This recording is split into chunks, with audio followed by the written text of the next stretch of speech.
26 June HSC ও সমমানের পরীক্ষা শুরু।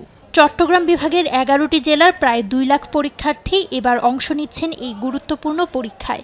শেষ মুহূর্তের প্রস্তুতিতে এখন ব্যস্ত সময় পার করছেন পরীক্ষার্থীরা। দ্রুত পরীক্ষা শেষ করে জীবনের লক্ষ্যে পৌঁছানো তাদের স্বপ্ন। প্রিপারেশন এখন নিয়ে ফেলছি, যেহেতু এখন পরীক্ষাটা যদি না দিই তাহলে আমাদের প্রিপারেশনগুলো নষ্ট হয়ে যাবে। যারা পরীক্ষা দেওয়ার মন মানসিকতা রাখে, প্রস্তুতি ভালো, তারা পরীক্ষা দিবে। তবে রয়েছে এর ব্যতিক্রমও। কিছু শিক্ষার্থী করোনা, জুলাই আন্দোলন, রাষ্ট্র সংস্কার সহ নানা বিষয়ে সময় দিতে গিয়ে ভালো প্রস্তুতি নিতে পারেনি। তাই পরীক্ষা পেছানোর দাবিতে আন্দোলন করছেন তারা।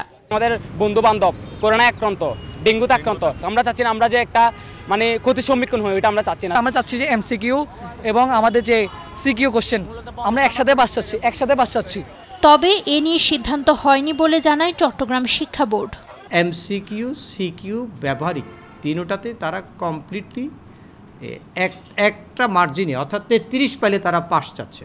এখন তুমি পরীক্ষা দেওয়ার আগে যদি বলো যে আমার এটা চাই, এটা ওদেরকে আমি বুঝেই বলেছি। এই সময়টা পরীক্ষার্থীদের জীবনে বড় এক চ্যালেঞ্জ। ওরা যেন মানসিকভাবে ভেঙে না পড়ে সেদিকে খেয়াল রাখছে বলে জানান অভিভাবকরা।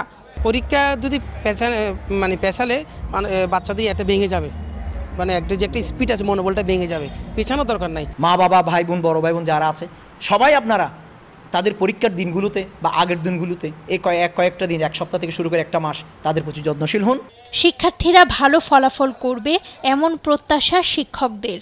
আমরা সবসময় আমাদের শ্রেণী কার্যক্রম চালিয়ে গেছি এবং ছাত্রছাত্রীদের আমরা সবসময় পরীক্ষামুখী রেখেছি এবং তারাও ক্লাস করেছে, পরীক্ষা দিয়েছে। আশা করি আমাদের প্রস্তুতি ভালো, পরীক্ষায় ভালো ফলাফল করবে বলে আমরা প্রত্যাশা করি।